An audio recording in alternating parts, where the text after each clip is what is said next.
Good evening and welcome to the regularly scheduled Nacogdoches City Council meeting, April 1st, 2025. Blaine, would you lead us in prayer, please? Yes. Dear Heavenly Father, thank you. Thank you for allowing us to meet this afternoon. We ask that you give us guidance as we go through doing what the city's business is geared to do. We plan on doing everything decent and in order.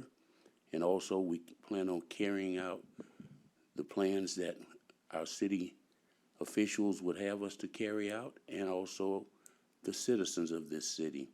We thank you for blessing us to be in this position to do the things that you would have us to do. In Jesus' name we pray, amen. Amen. If you'll stand for the pledges, please.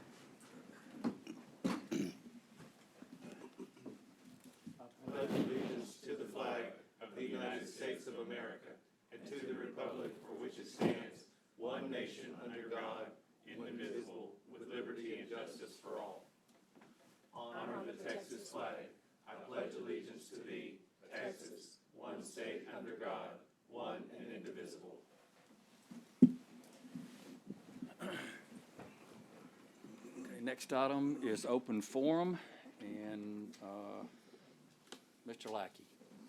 And we apologize for last week. We had a public hearing or something like that. Public. No need to apologize. But anyway, we Just failing and yeah. trying again.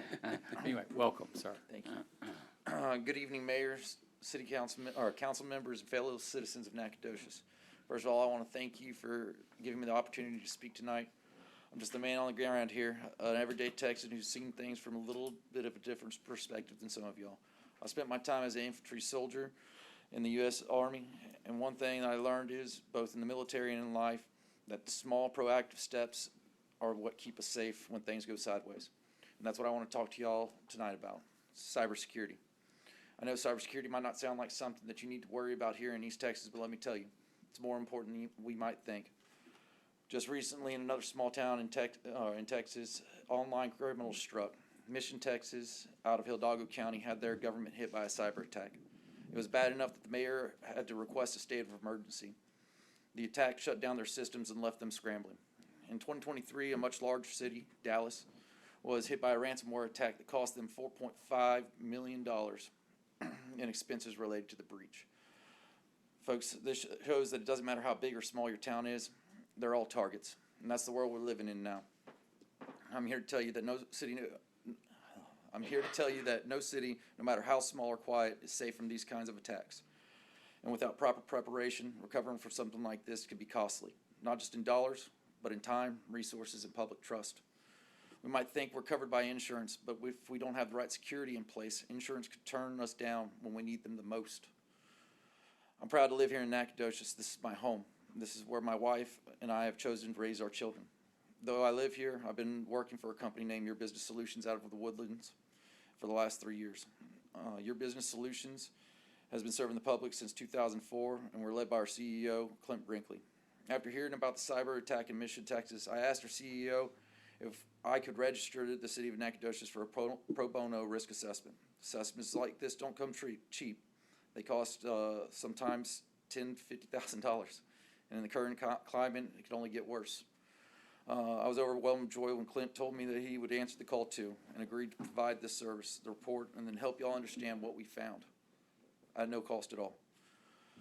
Now, I might not be as much of a cybersecurity expert as the folks that I'm lucky to work with every day, but I've learned over the years and know that whenever I see something that could hurt your people, you step up and you do something about it. I'm offering this assessment not as a salesman, but as a person who understands the importance of being prepared, whether it's on the battlefield or in our city's government. I've seen firsthand how quickly things can go wrong when you don't plan ahead. I don't want Nacogdoches to be caught off guard. I'll leave my company card along with the information where I got these breaches from at the podium, and if you're interested, I'd love to talk to y'all further. Thank you for your time. God bless Nacogdoches. God bless Texas. Thank you. I'd like to add one more thing. Just sitting over there, y'all have open Wi-Fi to y'all's printers. It hands out an IP address, which to me out there on the bench at the front, in front of this building, that's the vector that I would take. things like this, they need to be shut down. Everything needs to have a password, because if you hand me an IP address and I can reach your router, I'm already inside your house. Okay. Thank you. Thank you, Mr. Lackey, very much. You'll leave your card with the secretary there, please. Okay. Next items, consent agenda, items to be removed from the consent agenda. Mr. Mayor, I'd like to remove item 5B. B.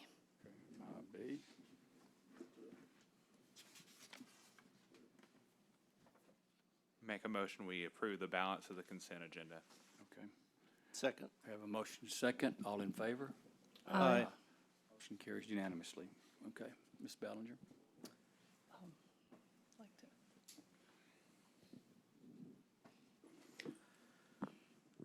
Good evening, Mayor and Council. Mike New, Executive Director of Development and Infrastructure. Item 5B is considering approval of a resolution of support for community project funding requests and federal appropriations bills for the upcoming fiscal year 2026.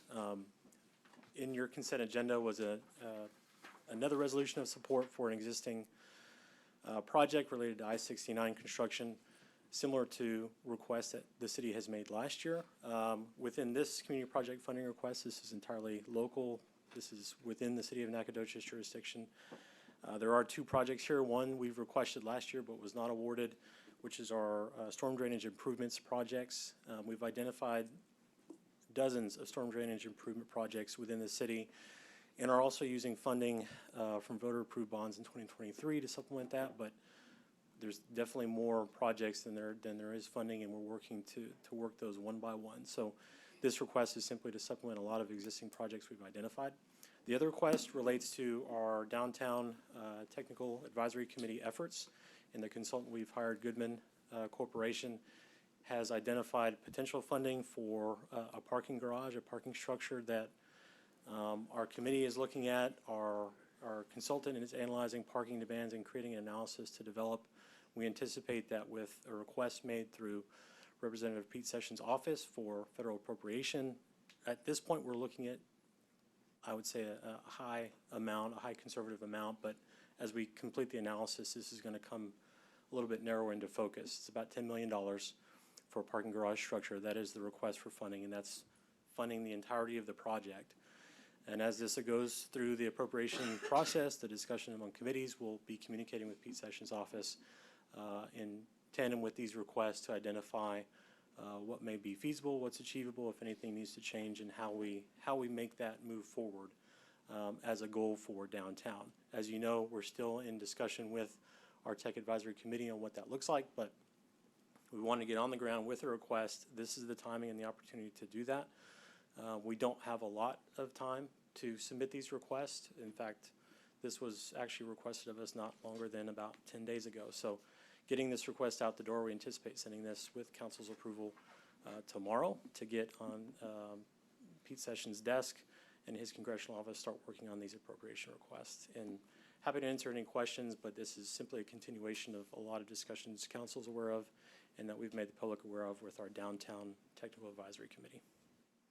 The only reason I asked to have it removed from the consent agenda is because I think it's just wonderful how that we are going after funds for things we really can't afford, so that it conserves our dollars when possible for our many, many needs. And I will just make council aware and the public aware there are no matching requirements for these. They may scale up and down depending on how those appropriations are dealt with at the congressional level.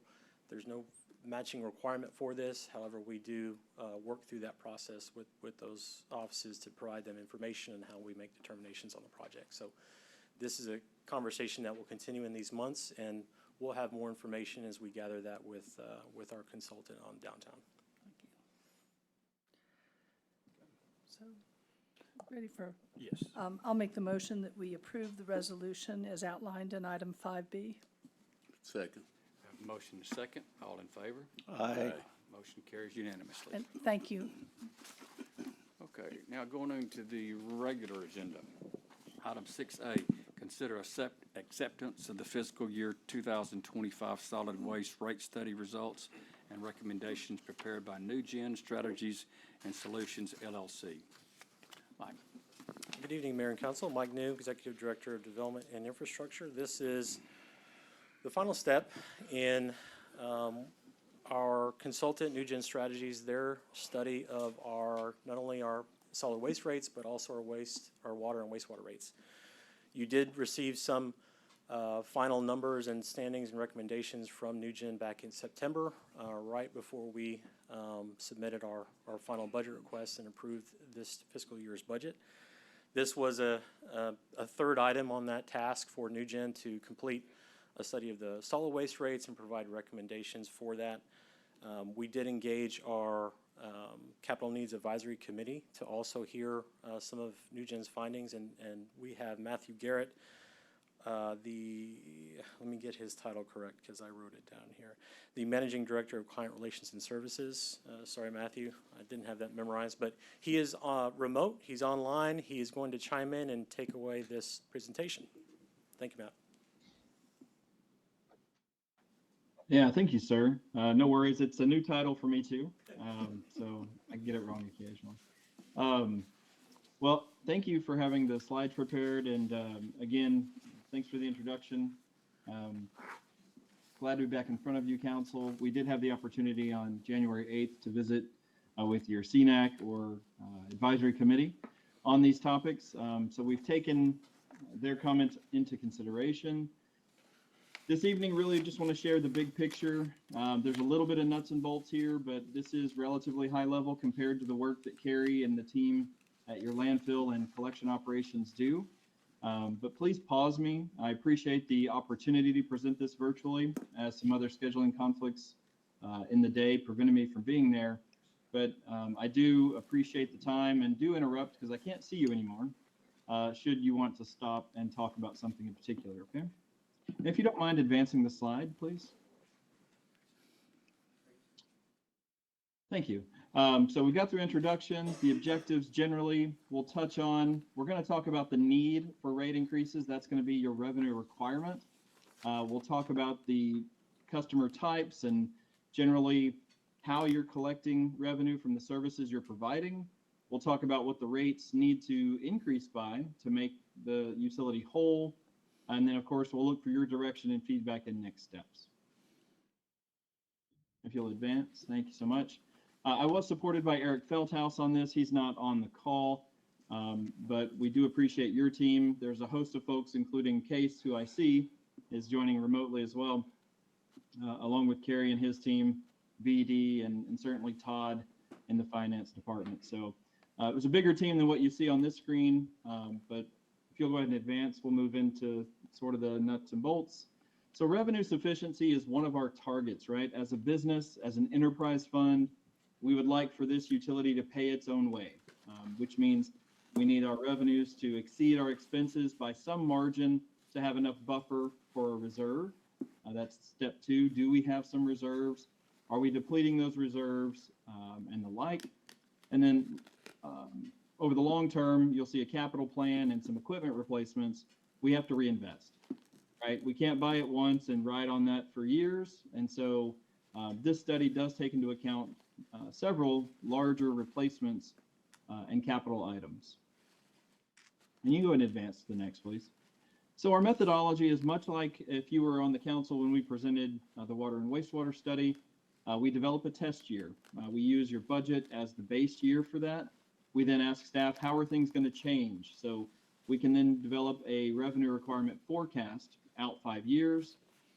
We then visit with staff, and we've gone a little deeper really in solid waste. We ask about the time some of your staff spend on various activities. And each of those activities has a related cost that we'll show you in a bit.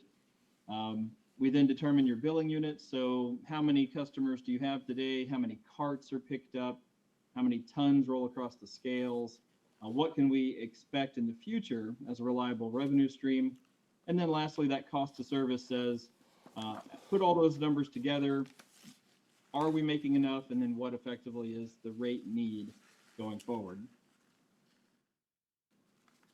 So again, revenue requirement, it's sort of like your budget, except it takes the budget, which is in the left column, all the O&M expenses, your vehicle replacement, your large CIP projects, but it backs out other revenues. And for Nacogdoches, your other revenues are primarily your interest earnings. So we do effectively enjoy some interest from the dollars we have in the bank. And so we aren't asking ratepayers to pay that again. And so we back that out.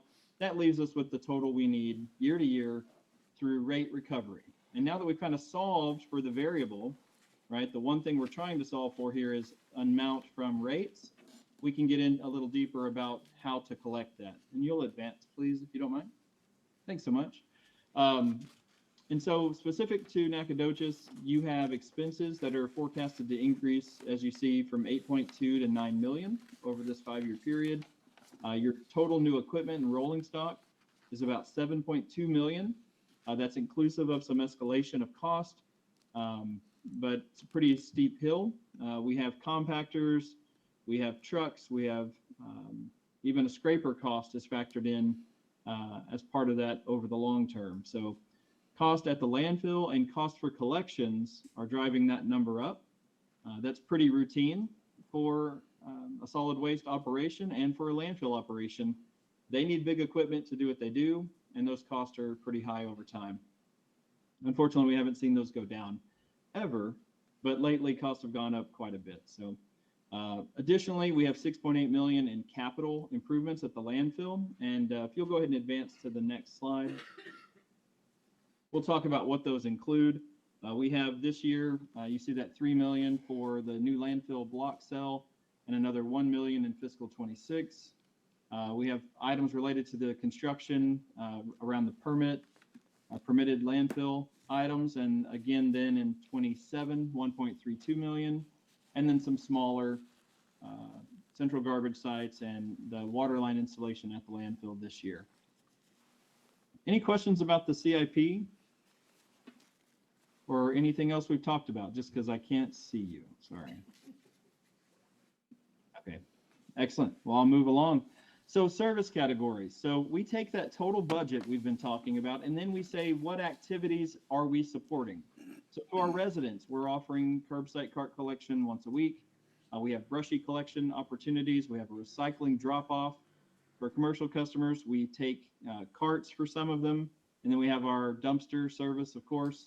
We have roll-off dumpsters. Those are special orders, the 20, 30 cubic yard dumpsters. And then at our landfill, of course, we have disposal of all the items that we've collected, right, in the utility, but we also take goods from others. And so they roll across the scales and pay a fee in addition to any other charges for their items that may be specific, like the small goods, tires and the like. They also pay a per cubic yard rate for what they're bringing to your landfill, dependent on the type of material. And then lastly, we do have a service of administration. So there is a function within solid waste that serves the solid waste organization, right? So Kerry and his team and certain functions that equip and manage those functions have to be distributed. And so we identified the category of administration, but because we aren't charging people for oversight, that amount gets redistributed back through the other service categories.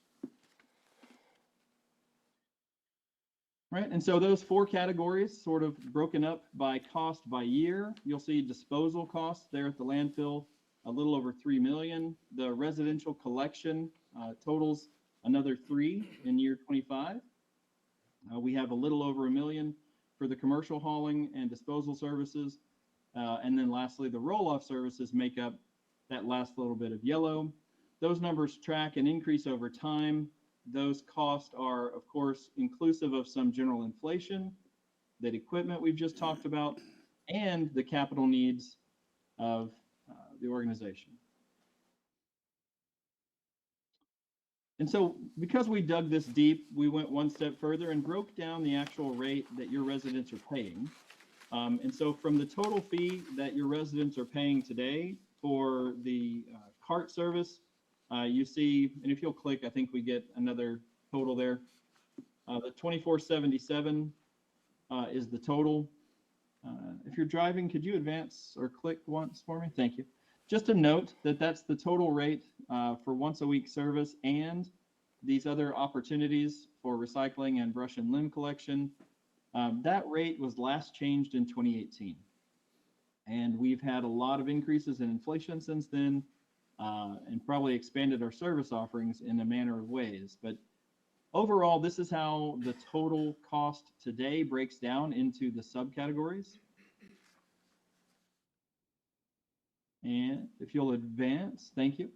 So for commercial customers, they have a little different service. Obviously, they could have carts, so we have that listed there at the top. And you'll see the representative sizes, more normal sizes.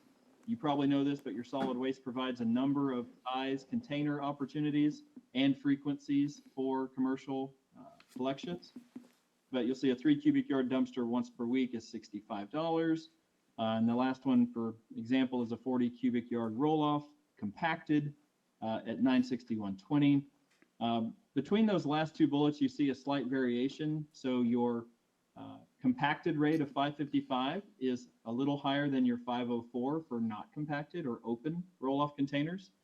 And that differential is expected and could be considered as another lever that the council could review and pull in the future. But in the near term, we've left that differential the same between compacted and loose refuse. Okay. So just a little bit deeper in the trash, actually.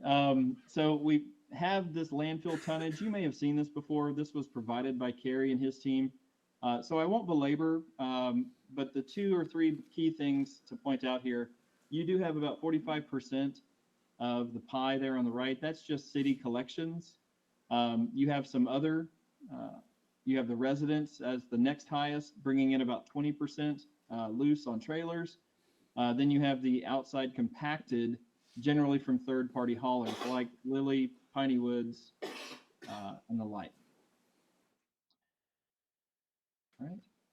So for that tonnage and the allocated totals of disposal, you'll see residential make up about 600,000. The commercial makes up about 522. This other tonnage, which is roll-off and items at the gate, make up about 1.5 million. And then I call it a tonnage shortfall. We just say there's a gap between what you're collecting today and what we think you'll need to collect in the future. And so you'll see later our larger increase is on the landfill or disposal cost as opposed to your collection for residential and commercial services. So again, this chart sort of emulates what you've already seen in total cost over time. That's expressed in the dark green. And you'll see this chart specifically is showing the light green. Current rates are insufficient. And so we have to take some rate action to fund the utility at this level. And if you'll go to the next slide. So the related increases that we're proposing are a 4% for the residential and commercial carts and dumpsters in fiscal year 2026, followed by 3% per year for the 3 years following. All under $1, so that's good news. We've seen it higher in the recent past for some other clients.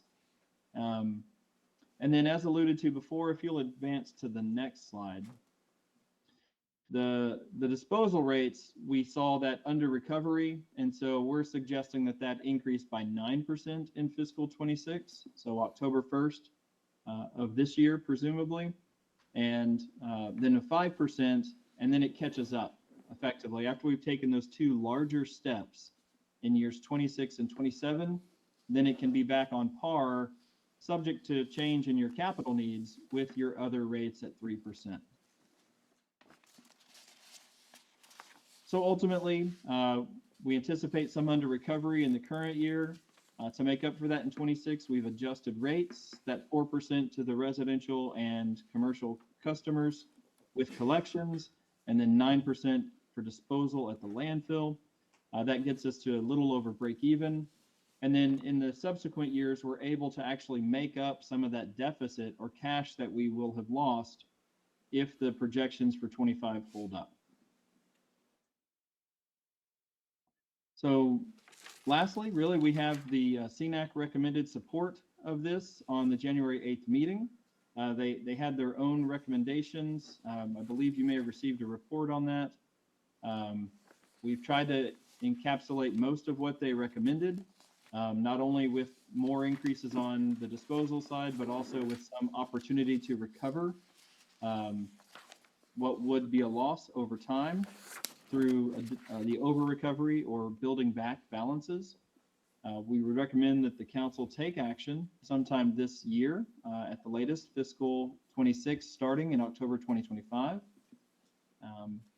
And as always, there are a lot of assumptions made in this report. So should there be substantial revisions to your needs for capital or staffing, some of this may be subject to review several years out. But before I relinquish control and ask for questions, I do want to say the last increase was in 2018. And I think it's important to reiterate the current plan assumes this council and subsequent councils will look at this annually and may need to take rate action annually. So I do think if you were to take action in the next several months and then leave it for 4 years, you may be back in the same pickle with bigger increases needed in the future. So with that, thank you for your time and attention, and I'm glad to answer any questions you may have.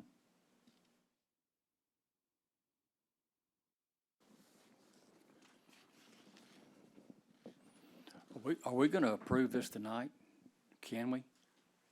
Or is, I'm sorry, Mike, you're, Mayor and Council, you'll be just accepting this report Okay. from Nugent. all right. I'll make a motion, we accept it, unless anybody's got anything else to say. And Mayor, I'll clarify that if there were recommended changes from council to increase the rates based on this information, we would do that at a later date. Okay. Anybody have any discussion? I'll second. I do want to mention that from the January 8th meeting, that the recommendation from New Gen, there was a recommendation from CNAC to make the payoff and those differences happen sooner rather than the recommendation that New Gen had brought us, and they made that adjustment. I know that was in maybe a couple slides ago, but the CNAC group really felt that we needed to meet our expenses sooner rather than later. I'll agree with that. Any other questions? No. Okay, we have a motion and a second. All in favor? Aye. Aye. Motion carries unanimously. Thank you. Thank you, sir. Okay, next item is 6B, discuss and consider a contract by and between Brown Reynolds Watford Architects, Inc. and the City of Nacogdoches to provide professional architectural and engineering services for the design and construction of 3 fire stations for a total of $1.792.5 million. Chief Brown. Good evening, Mayor and Council. Excuse me.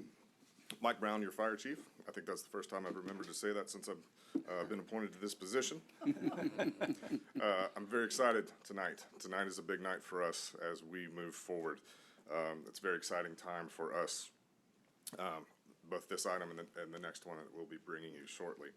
So as you recall, on November 19th of 2024, Council authorized the city manager, city staff to enter into negotiations with BRW for the purposes of architectural design, engineering of 3 new fire stations as approved in the November 2023 bond election. BRW submitted a draft contract for review by city staff. We had a little back and forth there on needs, very amicable, very professional. Tonight we bring you a final draft that has been approved by all parties, legal, fire, city manager, et cetera. So basically, we're asking you to approve the contract as presented. Both Ray Holliday, the principal architect, and Rochelle Parker, executive associate BRW, are both here tonight. If you have questions for them, I'm sure they'll be glad to answer it. And I will be glad to answer any questions that you might have. I have one question, Mike. Yes, sir. This figure of 1.7, is that about what we had budgeted for? It is actually under what we had budgeted, Mayor. Excellent. Perfect. That's my only question. I said this a few months ago when we started this conversation about negotiating. It's time to roll. Let's It get is. started. I make a motion, we approve the contract between the city and BRW as presented. I'll second. Have a motion and second. All in favor? Aye. Is that unanimous? Okay, it's unanimous, okay. Thank you, sir. Okay, motion passes unanimously. All right, thank you, Mike, very much. Okay, next item, 6C, discuss and consider contract with HGT Group Limited Partnership for the purchase of a real property to be utilized for the construction of a new fire station. Chief Brown. Mayor and Council, your Fire Chief Mike Brown, I just wanted to double down on that. Again, the second item that I'm bringing tonight is a variation on a theme for fire station construction progress. Tonight, I'm coming before you to ask you to approve a contract for purchase of land to be utilized for the construction of a new fire station. As you may remember, on March 18th, council and staff met in executive session to discuss authorizing city staff and our broker to enter into negotiations for the purchase of a specific site of land for the construction of a new fire station in the southwest section of the city. The land in question is 3 acres in size. It's situated approximately 1,000 feet inside the loop on the north side of South Fredonia Street. It's the first map that's included in your packet. Both the NFD and city staff have conducted a thorough analysis of the suitability of this site. We emphasize fire response coverage areas. We conducted a drive time analysis. Once again, our friend Tread in the GIS department is a magician, and we have been beating him to death with maps. He's amazing. We also looked at potential ISO impact. The second map that's in your packet, it's a kind of a yellowy map, shows you that drive time analysis. What it boils down to is this is a virtually ideal location for our needs. It's exactly what we want, where we want it. The purchase price for this property is $260,000. That's for the 3 acres and does include surveying of that property. So the contract's been reviewed and approved, and we seek council's continued support in moving forward with this project. Be glad to answer any questions if there are any. I make a motion that we approve the contract as presented in item 6C. I'll second. Have a motion and second. All in favor? Aye. Motion carries unanimously. Thank you very much. Thank you, Chief. Okay, next item, 6D, consider approval of an ordinance of the City of Nacogdoches, Texas, amending Chapter 98, Telecommunications, Article 2, Use of Right-of-Way, Division 1, generally, of the Code of Ordinances of the City of Nacogdoches, Texas, providing severability clause, providing a continuation clause, and providing a repeal clause, and providing an effective plan. Only an attorney could write that sentence. Good evening, Mr. Mayor, members of the council, Jerry Baker, City Attorney. What you have here is proposed amendment to Chapter 98. The council will recall there was an amendment that was approved adding a few sections to Chapter 98 back in September of 2023. The purpose of those amendments was to address the location of some telecommunication utilities in public right-of-ways and some issues that had arisen with regard to some of the companies, contractors, employees, or whatever that were installing these lines in our public right-of-ways. I will say overall that those ordinances have been effective, and as the year and a half has progressed, we've had some ongoing discussions about the effectability of those additions, and discussing that with Case and his shop, particularly Jason Smith, Utilities Division. It was decided that we kind of needed some additional language added to address some specific issues that had arisen as we tried to enforce these amendments. And so that's what we have here tonight, is the first part of that is some added definitions. So if you look in your packet, I hope you have, what should be a red line version with the ordinance, and also what I'll call a clean version that's highlighted. It should look like this, okay? The reason I did that was because you're gonna see a lot of red in the ordinance, and I didn't want to throw you off. Sometimes it's hard, you get lost in a lot of the red line versions. And so what I did was provided you what I call a clean version, excuse me. And I've highlighted those sections that really were changed or amended in those tweaks. You're gonna see a lot of red in the ordinance. A lot of that's more reorganization rather than substantive changes. So just wanted to point that out as we go along. But at any time you need to ask any questions, just feel free to stop me as we go through this. So as I mentioned, one of the things that was recommended from Keisha Shop was that we add some definitions to make some distinction between some of the utilities that may be found in these sites, whether we're talking about city-owned utilities, public utilities, or private facilities. And what we're talking about there, when we're talking about private facilities, is, you know, these are irrigation systems or whatever that were installed and maintained by the private property owner. City-owned utilities, of course, would be like city-owned water, sewer, et cetera. And public utilities, not necessarily owned by a public entity, although they could be, because a city-owned utility would fall under that definition, but also could be a private-owned utility. So, you know, think of Encore or something like that, just a private entity that owns providing a utility for a public purpose. So that's the distinction there. Also, we wanted to refer to, instead of the engineering department, to the engineering division, so those changes are made in that as well. We also wanted to define what construction activity meant, what we're talking about there. It's referenced throughout those new amendments, so we added a definition there, as you can see on the first page that's highlighted.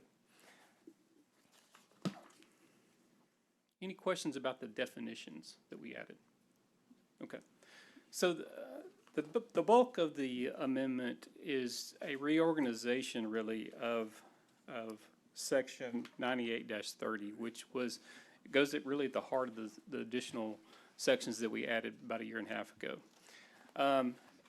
One of the main things we did, and I guess if you're looking for a real substantive change, it's the first one here. The use of the term person, which is already defined in the definition section, versus using contractor, owner, et cetera, because there was some confusion about, okay, if we're talking about a contractor, what about the employee of one of these companies? Okay, if we're talking about an owner, are we talking about the utility owner, or are we talking about somebody else? Since the person was already defined in the section, we just used that term. And as you can see, examples there that I've cited, 9830A, any person performing construction activity, 98-30F, any person who performs or causes construction activity to be performed. So you see, we're not getting in the weeds of what kind of relationship these owners may have with a contractor, subcontractor, installer, or one of their employees. We're looking at it kind of overall. Does that make sense? Okay. The second is really to reorganize 98-30 to make a clear distinction between when we're talking about line location, construction activity requirements, and when we're talking about damages and repairs as they were required. So really there's a lot of rearranging here. So I've kind of summarized those revisions to the first part of that section. So in subsection A, you get the general requirements for line location and notification to the Utility Construction Division. B, it speaks of the requirements if a marked utility line is observed outside the paved area. C, requirements if a marked utility line is observed within the paved area. D, requirements if the marked utilities are not found. And E, requirements if an unmarked utility is found. So all those are kind of specified and delineated in that section, and you see all the requirements for those different scenarios, so to speak. And I want to point out that for each one of those, what we want to make it clear is that if something is observed or something, for example, if a marked utility is not found, we want construction activity to cease. So that's really re-emphasized for each one of these sections. If an unmarked utility line is found, we want construction activity to cease and not recommence until those markings are made. Okay. And again, and then reorganizing again to put the damages and repair requirements in sections or subsections F through I, as you can see outlined there. So as I mentioned, really, there's not a lot of substantive changes, so to speak. It's really more trying to make it more organized, easier to read, easier to understand. And for example, I point out, so I've created a new subsection I there for private facilities. Previously, it was in the marked utility section, I think. And so there was really some question as what are the requirements if a private facility is damaged? Most of those aren't marked, right? Because they're, just think of an irrigation line in your yard. You're not calling line locates to come out because most of those nobody knows about except the owner itself. And so we wanted to distinguish that and bring that out into its own subsection. Okay. And then, another addition to 98-32, when it talks about downtown activities or downtown areas, historic districts, just to clarify that a COA is required if the construction activity is within the historic district. That's been going on. I don't know of any issue that's, I don't know of any company that's violated that in any way. I just we wanted to make that clear.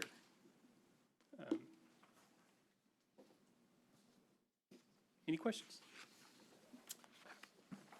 I have two questions. Sure.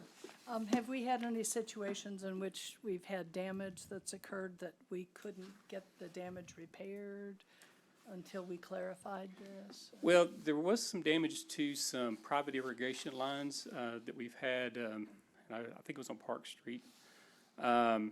However, I think, as I understand, the private irrigation lines had been abandoned, so it didn't create an issue.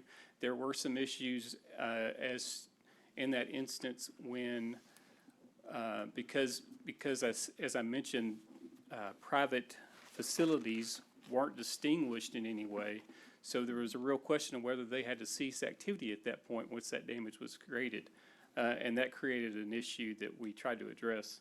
But because of the confusion, it was really a problem for us. So that's one of the reasons we wanted to make that distinction there for that very instance. So in the second question, I think you might have answered it, but have there been other instances where they didn't stop construction when they? That's the one That's the only I'm one. recalling. Okay. There may be others, and Case can maybe chime in on that. He might be aware of others, or Jason's here as well, that might address that, but that's the one that I'm aware of at least.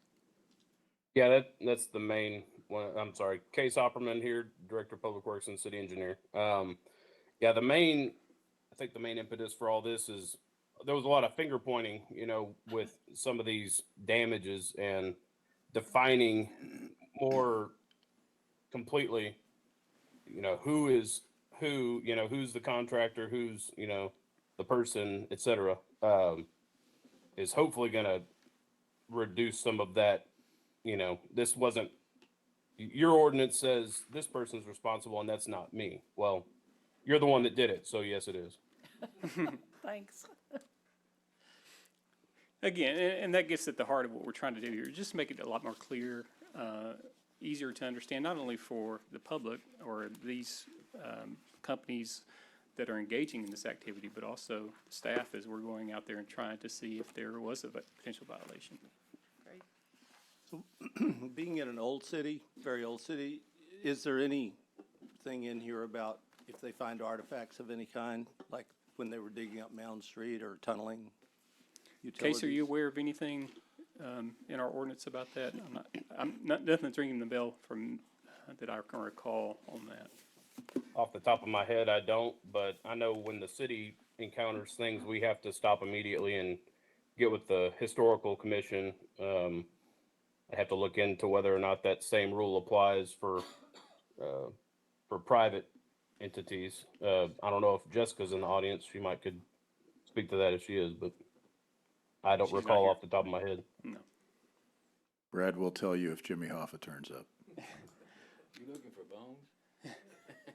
Well, I mean, the Caddo Nation did live here, you know, and I think we have to be respectful of that, at least acknowledge it somehow. So I just was curious. I'm not aware that we have a provision in that section of the code. There may be under the utility part of our code, which is a different section. I'm just not aware off the top of my head. I'd have to look that up. So, and Mike, you gave me kind of permission to ask this question a while ago, and you, the gas company found a gas leak on a street recently, and they had to tear out the curb of the property and also dig the line up, which great, they stopped the leak, but they just filled it up with sort of concrete rubble. It's not paved. They left mounds of the street that they dug up. They just left it in a pile. Are they responsible, or is the city responsible for coming back and repaving that and repairing that private property? Well, again, this section of the code only relates to telecommunication installations, okay? So when you're talking about a gas company, that's gonna fall under our utility, section of the code. What we want, there's already been discussions with, Jason, I know, we want to implement some language similar to this in that utility section of the code. Right now, I'm not aware of anything that's similar to the requirements that we have here when we're talking about telecommunications. There may be, in case you might chime in on that, but I'm not aware of any similar requirement. And I think in discussions with Jason, we really need to bolster that. Will this Yeah, that's kind of a gap, like Jerry said. To my knowledge, I'm not aware of a place in the utility ordinance that says that. I've read through it before, not recently, but my understanding is there are some gaps there. And generally, when that has happened in the past, we've kind of held their feet to the fire anyway, and we really haven't had too many contractors pull out our ordinance and say, well, you can't make me. Generally, they've been pretty good about acknowledging that they tore it up and they fix it. But it is something that needs to be addressed, more fully, whether it's in there now or not. Yeah, I would suspect, based on Jason's communication to me, that there probably is not. It's probably lacking, and that we really need to bolster that. If I wasn't aware of this situation, you may wanted to, I guess, Case is now aware, so we may reach out. Are you aware who that contractor might have been or anything? What's the gas company's name? Was it Centerpoint? Centerpoint, and they were very nice. Okay. They just left, and Yeah. I didn't know if it was their responsibility or the city's. If they're It typically, should it typically is, and we should, what we can do is go back through all of our areas of the ordinance where if they excavate, and I think the other thing is, since we are an old city, in all seriousness, at least in the public right-of-way piece, and I don't know, Scott, I don't know what so Galveston being old, we would, any excavation, even dogs digging in backyards, in town, behind the seawall, human remains, it was not rare to find. And it was because of the 1900 storm and some of those events and how they didn't really have the capability to. So I think that kind of triggered a THC, how we would, if that is also a trigger to from a utility contractor, subcontractor, and I think that hits on the heart of this is it's usually this chain of, that's why we're here really. It's usually you have your contractor, or your utility, but then you have subcontractors. Right. And I can tell you, and like Leander's an example, they had so many subcontractors, they'd hit something, and they usually had like they might be an AT&T or whatever, and they'd have a stick-on contractor thing on the side of their truck, and they literally would pull it off and drive away. And on a new city, it was everywhere. And so I think part of that's going to be what the penalties are, what the triggers are, and then also what the notification should be and to who or whom. And I would include that if remains are found or artifacts, what the next step would be on if that's goes to Scott, goes to Jessica, then goes to the state, depending on what it is. Good, thank you. So I'm happy to discuss this outside of our meeting if we need to. Was there ever any discussion on 312 Magnolia Street as it pertains to this ordinance? Case? I recognize that address. I'm just having a difficult time placing where it is right now. I know we discussed it at some point in the past with, I believe, code enforcement. Refresh me on the issue. My understanding, and I probably have some of the details wrong, and Rick may be able to fill in some of the gaps, but there was a telecommunications installation that was done, sewer line was hit, that was an emergency repair, resident fixed it, and then they went through the process of a TML claim and got it denied. And so I don't know if we ever did the appropriate steps as far as getting them reimbursed from the contractor or what happened with that, but knowing that we were going to discuss, we can talk about this after the meeting, but. I remember the necessary steps being the TML filing, and that finally got done. I do remember it took a while for that to happen. I don't know I wasn't aware that it got kicked back. Yeah, so, it did. Okay. So we can follow up So then on I that don't later. know if there needs to be a provision in there too on, where do you go from there on those scenario? Yeah, what is the recourse? Does that mean they have to sue the contractor? Do we have to do something with the contractor?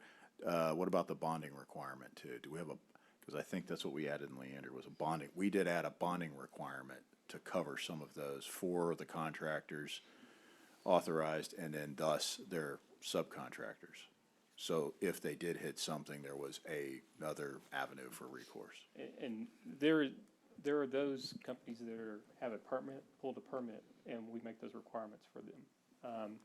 Unfortunately, we've had, what prompted, I guess, this round of additions to our code was that the state has authorized some of these companies to come in without a permit to install these lines.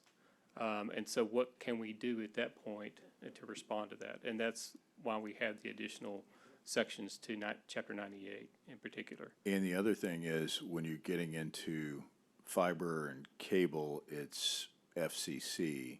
And I think that's something we also ran into. From what I remember, that was where the governance is and where the ability. And I think it went to. I thought some of that defaulted to the FCC, if I remember too. Could be. So that was another problem we had in that chain. But we can probably revisit this. But at least one of the utilities I think is going to fall on the FCC side or the state has already preempted us. One of the two. And we made it very clear even back when we initiated these additions back in September 2023 that